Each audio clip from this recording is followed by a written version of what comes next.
So needless to say, Final Fantasy is a damn long-running series, and for the greatest part of it, one common theme that has appeared throughout all of them is the take on religion. I've got to say, while many Final Fantasy gamers and theorists and even YouTubers have said, Final Fantasy seems anti-religion, that it's been shitting on religion since 1987, and I will confess this was even a view I myself held for the longest time. But what I want to share with you in today's video, guys, is a whole different way of looking at this angle that in essence goes towards what makes a Final Fantasy, bar just dank themes, adorable critters and ridiculous haircuts. And that one commonality I want to discuss is the Perennial Philosophy. Now this is an idea that dates back as far as the Renaissance period in 1463, when theologians and philosophers took certain inspirations from Neoplatonism. It kind of went into obscurity for a while and was brought back, popularised by Aldous Huxley in 1945, and the Perennial Philosophy is something that attempts to find the commonality, the unified theme across all religions.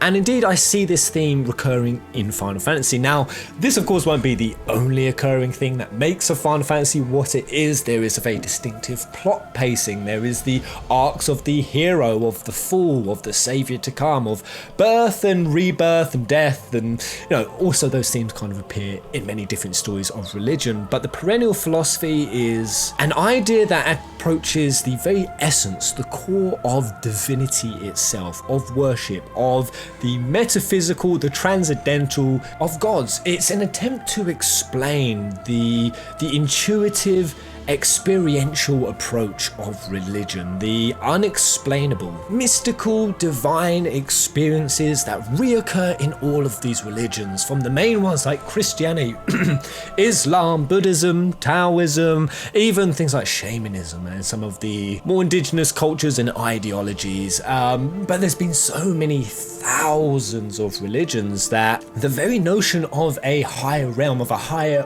existence, of more than what we can see, smell, taste and touch, or even logically be able to comprehend in our conscious minds in a scrutinizable, quantifiable, measurable way. Now some would argue that that belief, that faith, longing or urging or willingness to believe in a higher experience is born simply from an optimism, a willingness to believe, a hope, even a coping mechanism for things we can't explain, like death and where we come from. But the Perennial Philosophy marks quite distinctly the reoccurring themes that are shown up so commonly across all world religions, that regardless of the cultural form, the methodology, the technique, the tales and traditions that are used to mold and explain these unexplainable experiences, and man's connection with God, with something higher than himself, and whether that is God or that's simply a higher principle of his own being, or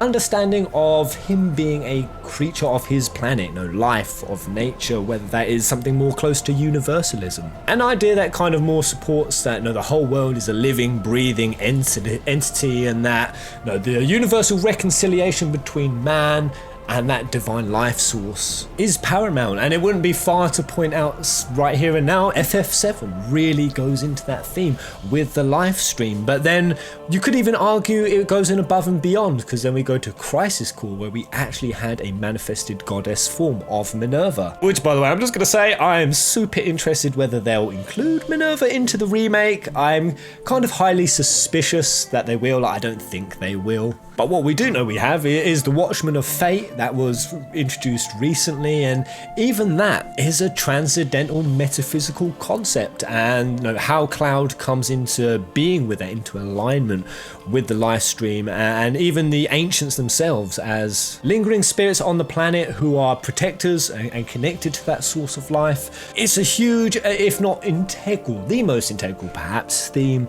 that recurs throughout FF7. And that's what I love about Final Fantasy games, and that's why I think this Perennial Philosophy does reappear, because you could say, oh, pairs, well no, JRPGs and RPGs having gods and magic and evil godlike beings work in the shadows is not exclusive to Final Fantasy, I would say, certainly not. But what I do think Final Fantasy does so remarkably well is the way that it weaves these concepts into the game, into the universe itself, and the direct influence it has in the character stories, in the roles, in the questions and themes that it presents to us, the players.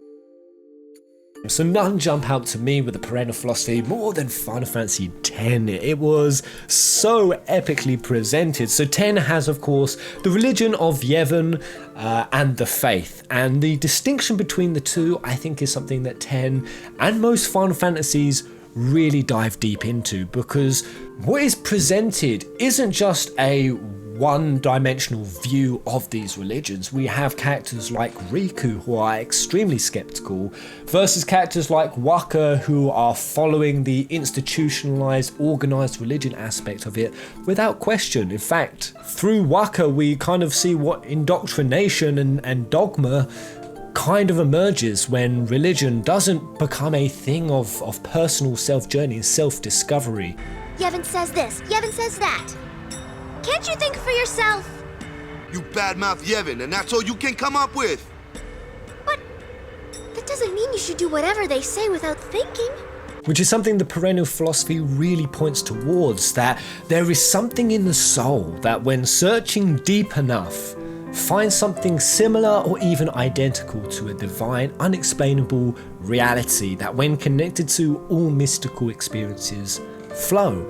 And again, while each culture has a very distinctive historical context that they kind of put forward as their own individual means to grasp the comprehensible, the downfall of these methods, of these structures, is when they become establishments, ones that attempt to vie for bragging rights, that they hold the ultimate truth and all must follow or be put to the sword. And we've seen religion go that way, and we see it in Final Fantasy X. We see the corruption in the Yevon church. We see that divine experience that some humans can have is often not reconciled with their basic nature of tribalism, with the ego's need to maintain things that they have acquired, whether that is status or power or renown, or to become almost like the middleman between their followers and the divine source in which they are trying to connect. And that by nature undermines the individual's journey, something the Perennial Philosophy also points out. It diminishes the follower's ability to question, scrutinize, find what resonates with their own personal soul, because I strongly believe every person's journey, not through even a religious context, but even through a personal context, to being their greatest, most fulfilled self, is a mountain that has many, many paths. And to ever demand that the path must be similar or must be through these rigid barriers that have been put in place, this takes away an individual's abilities to pick and choose from ideologies across multiple different sources. Even if that is from a variety of places or religions or sects, I've very often been inspired by Hinduism and Taoism, aspects of Christianity, just Western philosophy, and there's aspects of it I absolutely do not resonate with, and so I must personally reject unless it comes through to me in another time. And that is something that organized religion does not want. This is where the word heresy starts getting thrown around, and we see this in Final Fantasy X, that when Yevon is exposed for its corruption, some are still following it. Some have made the Yevon religion such a comfort blanket that they can't even comprehend being taken off, that they keep following it, and some are even frustrated by that. Like Oren's daughter, for example, Chawami, she's actually kind of livid and angry. She starts calling people idiots that they are still following something that was so clearly exposed. And in part, Riku also does the same thing. Why does religion even exist anymore? We actually see in the novella, in the audio, should I say, that in part Waka, though he is not so as embedded with Yevon as he was in 10, he certainly still sympathizes with those followers on a deeper level. So we have these extremes of like Chawami and Waka, and then we have something like Yuna, who sat somewhere in the middle. Because what I found interesting is, coming 10.3 in the story, she is still a summoner. She still goes to the temples. She still meets with followers, and she's still upholding her personal relationship to a divine reality she practices. But the difference being is that she's not fallen into any particular camp of ideology, because it's now something that has become her own, a part of her own personality progression as an individual. Because actually, I'll continue on to say Lightning Returns, because this will really emphasize my point. Is, you know, we also see in Lightning Returns how the gods of Bartandlus, again, it's become an institutionalized doctrine that gets exposed. But even then, still across 13.2 and especially Lightning Returns, notice how we still have things like the Luxarian city. Luxarian was a city entirely centered around religion. Now, on the one hand, you might think, because, you know, there is a lot of criticism in the narrative about the detriments of fanaticism, of cultism. You know, we see those cult-like followers and those doctrines being forced. But then what we also see, and this is why I think Final Fantasy perhaps doesn't shit or stand directly as religion as it first seems, is it still does represent the genuine strength and unity, bringing them together, and through that what we see some of these members go on to achieve is a faith that a savior, that a hero, that something from above will guide and protect them. It also leads to us witnessing a lot of compassion, a lot of hope, a lot of beauty, even though they are close to the apocalypse and mankind really has no reason. And Lightning being that goddess figure, we get to actually experience those beautiful individuals and people, and you know, it even starts to change Lightning herself. And there are just so many other Final Fantasies that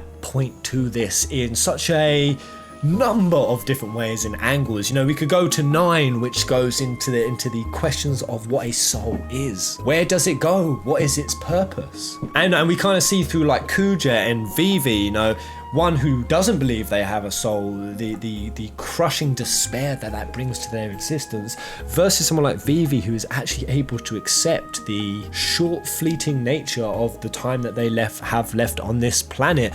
Because the Perennial Philosophy, it points to something transcendental, above a mechanistic worldview. You know, like everything is just floating soulless matter. And both this philosophy and Final Fantasy shows that at times, to reach a genuine, authentic experience of that divine truth that this philosophy and all religions attempt to point to, it is about the individual, about confronting beliefs, of tearing down old hierarchies or belief systems that you have parked yourself next to simply because they bring you comfort. A lot of people say that belief is an attempt to comfort yourself with the things that you do know, whereas something like faith, the acceptance of knowing that you don't know and being okay with it.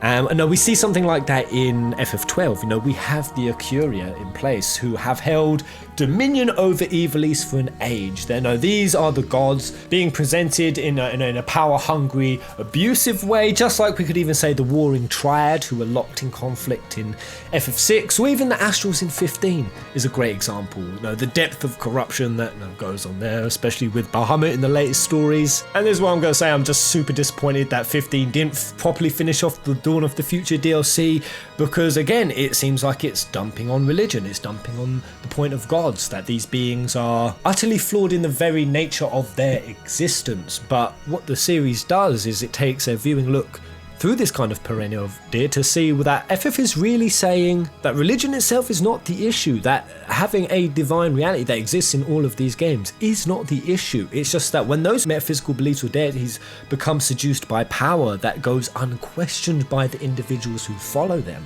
that's when the whole system goes wayward. And recently playing Final Fantasy 14 is another great example. I am loving Heavensward, and I'm going through the entire story of the Ishgardians. You know, we have an entire religion in place of Archbishop Gordon, and to maintain their status, they've told a 1,000-year lie, which has fueled a dragon song war. But what we'll notice is that after that establishment is somewhat collapsed, it's not a case that the people and even Emmerich, they just do away with the religion in its entirety, that there is no need for it. In fact, it does quite the opposite. It actually begins to radiate and shine the purpose and the value that is there. And even things like 8, which can seem very obscured, still does have this theme of perennial divinity, because what we see is sorceresses, who are the main themes of the game, and how they, through Ultimecia or Adele, can be used to terrorize the world, or more through Adia or certainly Renoa actually be the salvation of the world. Because what we have to remember is that sorceresses, they actually come from that universe's god Hein. There was a god of this universe who went to sleep. When he woke up, mankind was pissed. He flogged them off with half of his power, and that's what went on to become the sorceresses. So essentially they are incarnations, and the Perennial Philosophy goes into these three main areas of divine ground. It's something that permeates the universe. It's basically the foundation of how divinity can appear to all of these different religions and the followers of it, and that everything we see is just a projection from that source, you know, as above so below, and that to perceive it in its divine form, whatever that means to you as an individual, simply requires a change in consciousness. Well, I say simply, it's probably the hardest thing in the world, but everyone has the ability to experience it, and that is life's highest purpose. The second step is the activity, the methodology in which it is perceived somewhat, and that is neither via unconscious nor conscious means. That it is not something that can be scrutinized but also not scrutinized. It's a paradoxical, subtle and often unexplainable means in which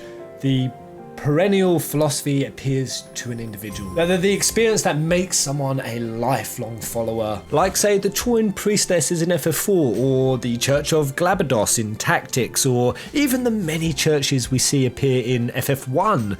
Though interestingly, they actually had to change the names from churches to clinics because Nintendo had an anti-religious reference policy in place back then. So that's the second part, the activity, and how the individual comes to that point. I actually did a video on this recently about Cloud. I'll actually leave a link in the description. Check it out if this kind of video topic interests you. And then thirdly, the third part of the Perennial Philosophy, pointed out mostly by Aldous Huxley, is then the Incarnation.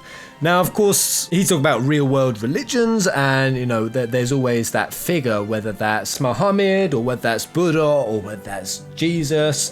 The incarnation element is also something we see reoccur in many Final Fantasy games. We have, again, the FF8 sorceresses, which I mentioned before, even l'Cie. Even l'Cie by nature are incarnations of a specific god, an aspect of that universe's divinity, which again we get to see explored in a really fleshed out way, because again, just like how the different incarnations of a different cultural religion could conflict, could be seen as adversarial, we definitely see this between Pulse and Cocoon. You know, the l'Cie, the incarnations of those two different gods should fight and oppose each other, and that's when we have someone like Saz come in, whose son Darge is a l'Cie essentially from the opposite team, one that he should fight and kill and destroy, which of course he can't do. He needs sooner take the route of killing himself. Type-0 hugely explored this element as well. We had like White Tiger l'Cies, Vermilion Fire, and we had people like Setna and that other really cool dank dude who did not appear as often as he should in that game. I can't remember his name. And notice how these incarnations, reflecting just like religion, when they are in their own ideological prisons, things turn to chaos and destruction more and more. But then when they actually harmonize together, for example, when Machna becomes the White Tiger l'Cie to try to save his class, though we see the tragedy of the conflict between him and Rem, which I won't say too much about for spoilers, we see how that tragedy spills over, but then we also then see the redemption of it. We also see that again with Lady Celestia, the incarnation of the Azure Dragon as l'Cie. She actually loses her son because of this chaos, but then when she actually works with the team, she's able to play a vital role in saving the world. Even in 6, I would argue that the separation between man and magic, man and divine, through the opposition between Emperor Justile and the Espers, between those two realms, how they are separated.